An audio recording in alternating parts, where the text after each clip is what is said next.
Eric Stuckley, along with Brownwood Lions head football coach, athletic director Sammy Burnett, and a whole bunch of guests today. Guess where we are? Where are we? We're on the green. What are we going to talk about today? Golf. Golf. Mm-hmm. Do you want to go ahead and introduce your guests? Yes, I will. Right beside me is our golf coach, David Jones. Beside him is the one and only Sir Jones. And beside him is the one and only Hudson Reagan. Those are our two, that's the anchors of our team. As our guys earlier in the week spoke about, we really rely on these guys to shoot even par, below par. They're capable of doing that and help lead us to state title. All right. Well, state golf tournament is Monday and Tuesday, so I guess first of all, just how are y'all feeling about going to state? We feel good about it. We've been practicing a lot lately. We're out there for some hours every day.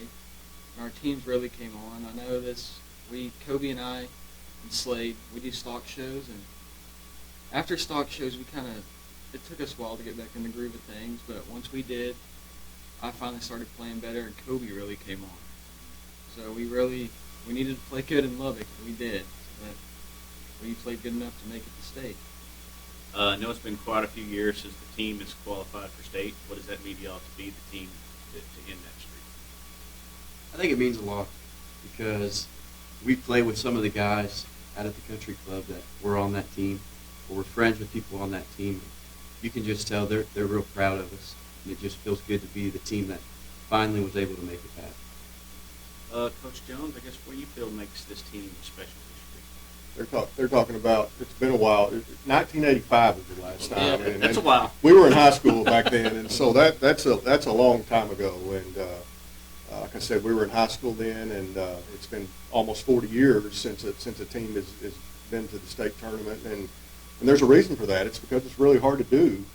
We've had a number of individuals go down there and play in the state tournament. Sir did last year, and Jaron Pruitt a couple of years ago, and there's been some others throughout their time at Brownwood High School. But to get a team down there is really difficult, and we've struggled at the regional tournament for years trying to get over that hump, and we finally have done that, and it's because these guys, it's like Sir was saying, they have put in a ton of work.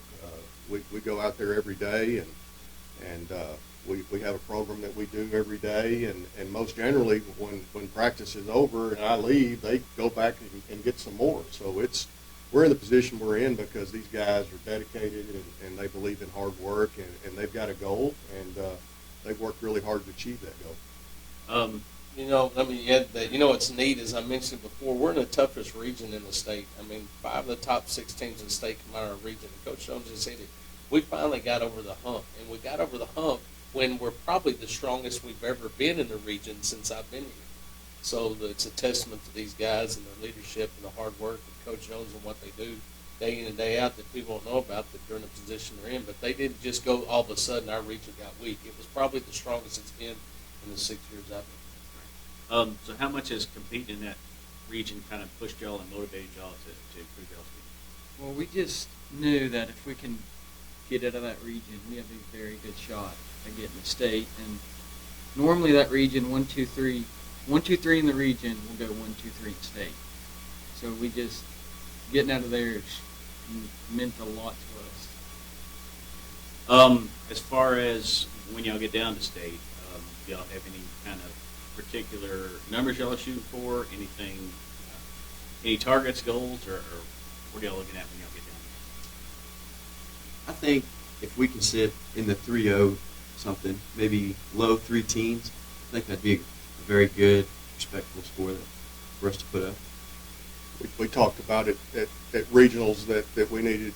You've got 5 team members, but you only count the top 4 scores. And we talked about at regionals that we felt like we had to have 4 scores in the 70s, and that's certainly going to be the case at state. I mean, you're going to have to play really well to win it, and our guys understand that, and that's the way it should be. We're talking about the state golf championship, and you're talking about there's only 12 teams down there.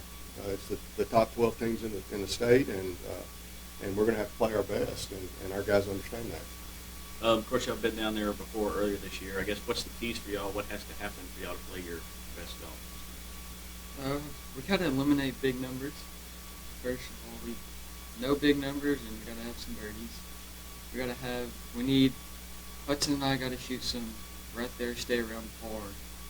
Then we need Slade, Kobe, and Caleb to be right there in the 70s with us. So if you get down there next week, you come back with the medal, bronze, silver, gold. What does that mean?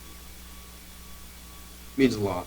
I watched my brother play 4 years of high school golf, and they never made it out of the regional tournament. And just seeing him encourage me, teach me what he's learned, it would mean a lot to bring one back home just for everybody.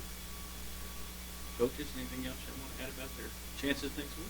Yeah, and we've talked about this, that we've only got one senior on our varsity, that's Slade, and so all these guys are coming back, and we've got a relatively young team, but you're not guaranteed an opportunity to be at the state tournament again. There's all kinds of things that can happen, and so, you've got an opportunity right now, and when opportunity knocks, you got to answer the door. And our kids have played a bunch of golf. They've played a bunch of golf in high stress environments, and they're used to that. They played a ton of tournaments, so I certainly expect our guys to go down and play their best rounds of golf, and we're excited to see what happens. It'll be about a month between regionals and state. Does that concern you any, having that kind of layoff without any competition, or is that a good thing, bad thing? What do you have to look at? For us, I see it as a good thing because I feel like that we've been practicing enough. I mean, some teams might take a little off, and they might be worried about the break because they might have hit their high point at regionals, but I feel like we're going to go out there and do the same thing. We try to compete every day. These guys, like I said, some days we'll work short game, and other, days we'll. Sometimes we play every hole as a par 3, but at the end of the day, these guys always go play, and there's always a game involved. They're always competing against each other. So the layoff doesn't bother me. I think that our guys are fine-tuned and ready to compete. Yeah, when you look at it, you got Canyon Randall, you got us, you got Andrews, and you got probably Bernie are probably the top 4 teams coming in. And again, anybody can go win. Anybody can show up and play. You just got to go take care of what you can control. And what we talked about on Monday, with the other guys, it's a 5-man team, and you take the best 4 scores for the day. So if you have one of the members of our team that's just, doesn't have the rhythm, doesn't have the tempo that day, just can't feel it, then you have another teammate's going to pick you up and help carry you through. So every one of them knows their job is very important. They're very aware of the fact that we're led by Hudson and Sir, and like they said before, I think it was Kobe that made the comment, or Caleb said, we need them to shoot in the red numbers or even par. If they do that, we do our job, we'll be right where we want to be. And the confidence that they have leading their team, and the confidence that teammates have to be good followers, and know their role and what they're supposed to do. It's exciting to watch them all because they're all very much competitors. They want to go out there and win. Going back to the last day of regionals when I got to drive around and watch them, and it was basically a match play. Each group knew that they had to beat the members in their group for us to advance, and to watch their competitive drive and their willingness to go out there and play and not make any excuses and just start making shots. It was close, for a long time. As a matter of fact, we were behind, and then all of a sudden they just surged on and kept playing and kept fighting and overcame the course, overcame some teams that had a lot greater knowledge of the course and were victorious, which was neat for me to see. I told you the excitement I have is we're going to Kingsland, which is a place that those other schools aren't used to playing on. It's going to be a level playing field for us all. They played it as much as we played it, unlike regionals, where they play that course a whole lot more than we do. So we're fighting an uphill battle when we get there. So I'm excited because I think our kids are going to just rise up. They're confident. They're not afraid of competition. And I think that the pressure that they put on other people and other teams makes them fold. And I saw it happen at regionals. I saw several teammates, several members of other teams fold under the pressure that our guys get put on. So that was neat to see. Well, we want to thank y'all for coming in. Good luck next week, and we'll definitely be keeping an eye on y'all. Coach, let's switch gears a little bit. Of course, the first 7-on-7 qualifier is Saturday, so just your thoughts on that. Well, let me go back before we talk about that. We didn't do, as everybody knows, we didn't do 7-on-7 on Monday because of the weather. We have rescheduled that for Thursday. Everybody involved has tournaments on the weekend, so we all need to play. So we'll pick up 7-on-7 tomorrow at regular time, 6 o'clock at the high school. So if you want to come out and watch that, you may do so. And then heading into our state qualifier, the first one of the year. Last year it's where we qualified. It'd be nice to qualify. It's going to be an opportunity for us. I told you before, I think our defense is sound. They know what they're doing. They're all veterans. They've been there before. They understand when we set a coverage. They know what their job is and what to do. So they play really well as a unit. It's going to be neat to see how we perform on the offensive side, being that we have new guys on that side of the ball. And it's going to be a measuring stick for us. Are we, where are we? Because honestly, as coaches, we're not really sure.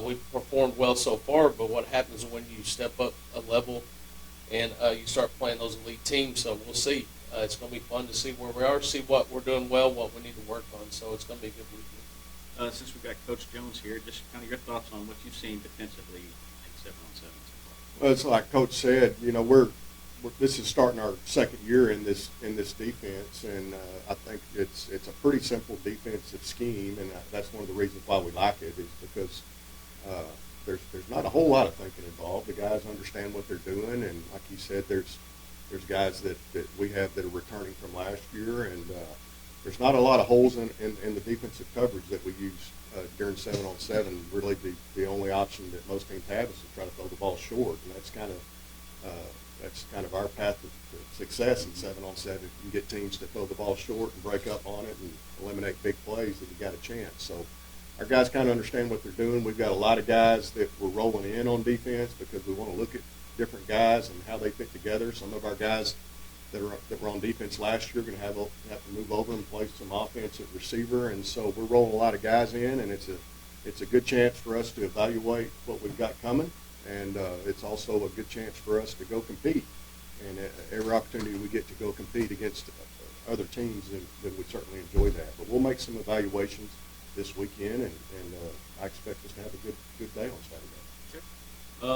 Any positions, players, particularly y'all are going to keep an eye on this week? You can look on the offensive side. I mean, every position, slot receiver position on both sides of the ball, even the wideouts. We got guys that we know we can play. Same thing on defense, but we have some young men that played on the JV last year that we're traveling with the state qualifying crew, and we want to see if they rise up. We want to see what their mentality level is when they start to. Just like we talked about golf just a second ago. What are you going to do when the pressure's on? When you're having to get out there and perform and you got teammates depending on you, how are you going to respond? That's sort of what I like to see. That kid that's going to bow his neck up and go out there and do whatever he has to do and not make excuses for why he did or didn't make a play.